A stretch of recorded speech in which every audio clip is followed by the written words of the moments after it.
Greetings, comrades, I'm Gigantals, and this is another shot of knowledge. As you can see, the shot of knowledge is about chocolate, and whilst I'm doing this, I'm just going to be munching on some chocolate here. 100% cocoa chocolate. Yes, that such a thing exists, and I enjoy it. I know I'm weird. Anyway, so getting straight into the video. The first part about chocolate, the first piece of knowledge about the chocolate that I was going to tell you is that chocolate, as you know, comes from cocoa beans, right? However, they're extremely bitter, which is why they need to be fermented first to sweeten, which makes sense. After they're fermented, they're then dried, cleaned and roasted. After that, they're ground and then liquefied by heat to basically make a sort of chocolate liquor, which is then processed into chocolate solids and butter.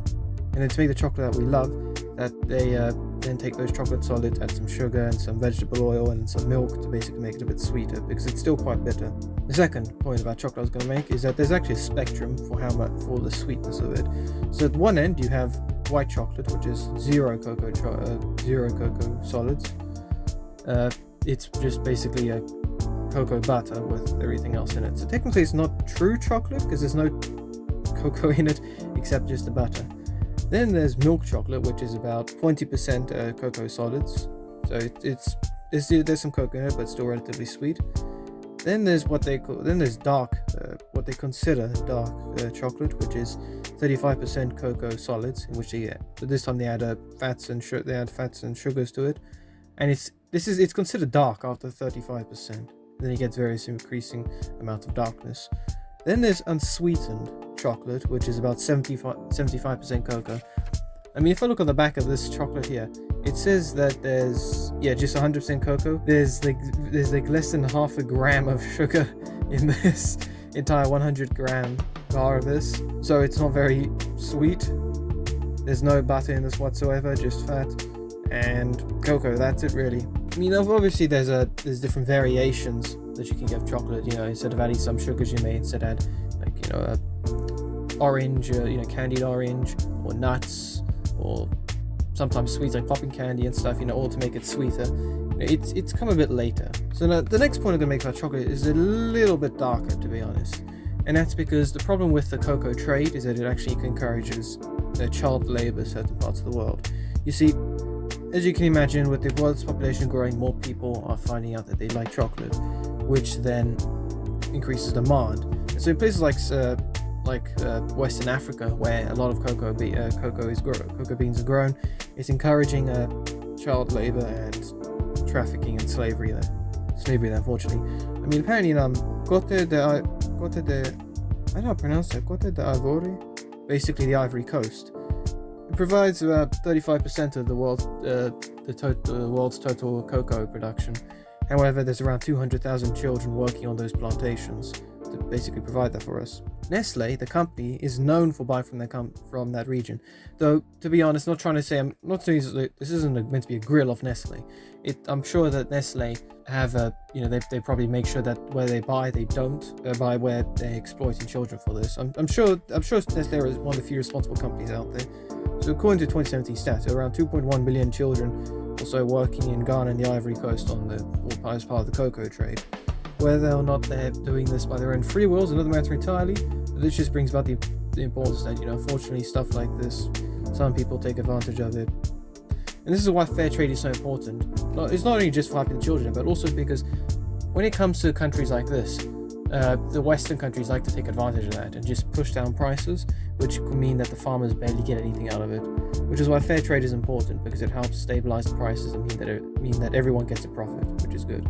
The fourth part of this is that there's a process called tempering when it comes to chocolates. And you see, similar to the fractional distillation of oil into different lengths of hydrocarbon chains, chocolate goes through a similar process because it's known as being polymorphous. The process of producing chocolate involves the polymorphous crystallization of cocoa butter and fat. So according to this table here, at 17 degrees Celsius, any chocolate that cools at this point in time, it will have a soft, crumbly texture and melt extremely easily. At 21 degrees Celsius, it'll be soft and crumbly as well, and it melts too easily, but it takes a little bit longer. At 26 degrees Celsius, anything that solidifies here is a bit firmer, it'll make a snap when you break it, though it still melts a bit too easily, because given that the body temperature of the human is meant to be 37 degrees Celsius, you put this in your hand, it'll just melt. Then at 28 degrees Celsius, it's a bit firmer, it makes a good snap, but it still melts too easily. At 34 degrees Celsius, this is when it gets to be a little bit firmer, and it has a glossy texture to it. It has the best snap out of all the chocolates, and it melts near the body temperature. So you put it in your mouth, and it takes a little bit of time for it to warm up and melt. Then the final cooling will be is at 36 degrees Celsius, which it's the hardest type of chocolate there is.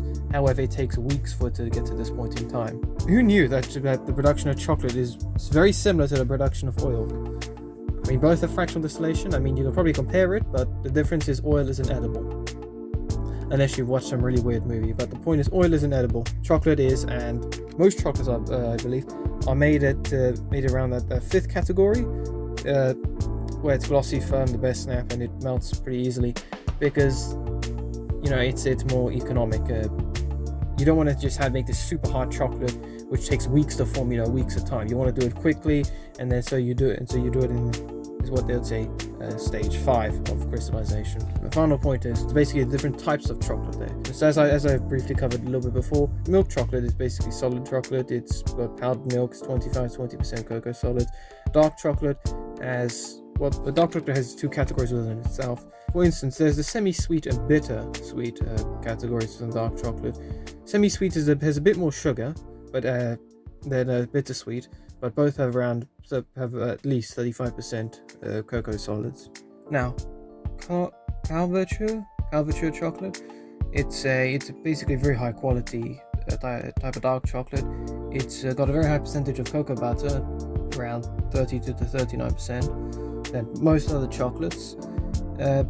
This butter, combined with proper tempering in the tempering process, gives apparently a very good snap and a very good quality sheen, whilst providing a sort of creamy, mellow flavor for the chocolate.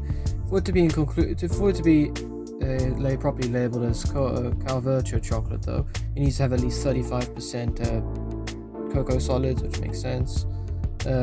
No less than 31% cocoa butter, whereas milk chocolate Verch is meant to have less than 25% dry cocoa solids, but there's a lot more associated.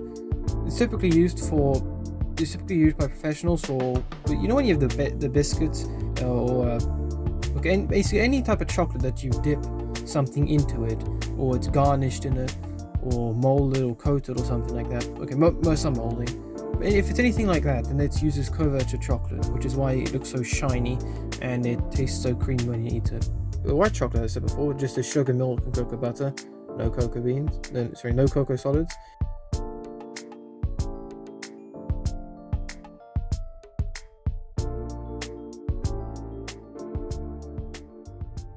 So then there's raw chocolate, which is it's not processed. It's not processed. It's not been heated or modified. And it's typically used for healthy marketing. So whenever you see, when you see in the shops, add this chocolate to your cooking or something, whatever, that's usually raw chocolate. And technically it is meant to be healthier because it's not being processed, doesn't have any additives or fats or sugars added into it, so it's technically healthy. Then there's compound chocolate, which is, it's got cocoa and a very high fat content instead of cocoa butter. It's usually used for chocolate or candy bar coatings, which it makes sense because if you don't want to add a sweet chocolate outside of a chocolate bar, right? You're something like Snickers, which is caramel in it, and that's going to be very sweet as it is. You don't want to add anything more sweeter to that, because that'll probably get cavities by the time you swallow it. The next type of chocolate is modeling chocolate. A modeling chocolate, as you can imagine, is a bit firmer. It's made by basically having chocolate and corn, glucose or golden syrup, and it's basically used for shaping. I've seen some.